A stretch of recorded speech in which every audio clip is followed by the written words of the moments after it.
శంషాబాద్ ఎయిర్పోర్ట్లో నటుడు వినాయకన్ అదుపులోకి తీసుకున్న ఆర్జీఐ పోలీసులు ఎయిర్పోర్ట్లో విధిలో ఉన్న సిఐఎస్ఎఫ్ కానిస్టేబుల్పై మద్యం మత్తులో చేయి చేసుకున్న నటుడు వినాయకన్. రజనీకాంత్ నటించిన జైలర్ సినిమాలో వర్మ పాత్రతో పాపులర్ అయిన వినాయకన్ సిఐఎస్ఎఫ్ కానిస్టేబుల్ ఫిర్యాదు మేరకు వినాయకన్ అదుపులోకి తీసుకున్న ఆర్జీఐ పోలీసులు.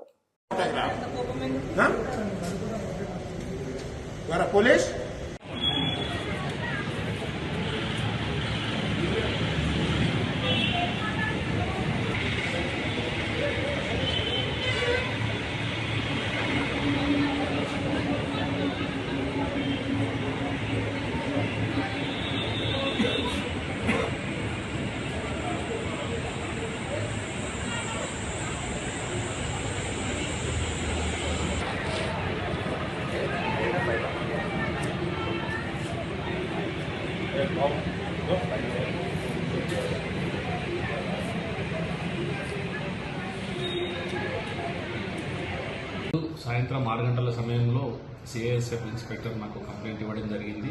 వాళ్ళు ఏంటంటే ఈ ఇండిగో 4:30కు వచ్చిన కొచ్చి నుంచి హైదరాబాద్ వచ్చిన ఇండిగో ఫ్లైట్లో ఈ వినాయకన్ అనే వ్యక్తి వచ్చిందో ఆయన అక్కడి నుంచి ట్రాన్సిట్లో గోవా వెళ్ళాలి. దానికి సంబంధించి అదే టైంలో అతను కొద్దిగా ఇంటాక్సికేషన్ దాంట్లో తాగి ఉండి ఆ గేట్ స్టాప్ తోటి మిస్బిహేవ్ చేసిందని వాళ్ళు అప్లోడ్ చేయడం జరిగింది. అప్లోడ్ చేసి వాళ్ళకి కంప్లైంట్ ఇచ్చి సిఐఎస్ఎఫ్ వాళ్ళకి హ్యాండ్ ఓవర్ చేసింది. సిఐఎస్ఎఫ్ వాళ్ళు మాకు హ్యాండ్ ఓవర్ చేసింది. మేము ఎంక్వైరీ చేసినాం. అతను కూడా ఇంటాక్సికేషన్ కండిషన్లోనే ఉన్నాడు. దానికి సంబంధించి మేము ఈ సిటీ పోలీస్ యాక్ట్ కింద కేసు నమోదు చేసుకొని అది దర్యాప్తు చేస్తున్నాం. ఉన్నాడు, మధ్య మత్తులోనే ఉన్నాడు. ఇతను మలయాళ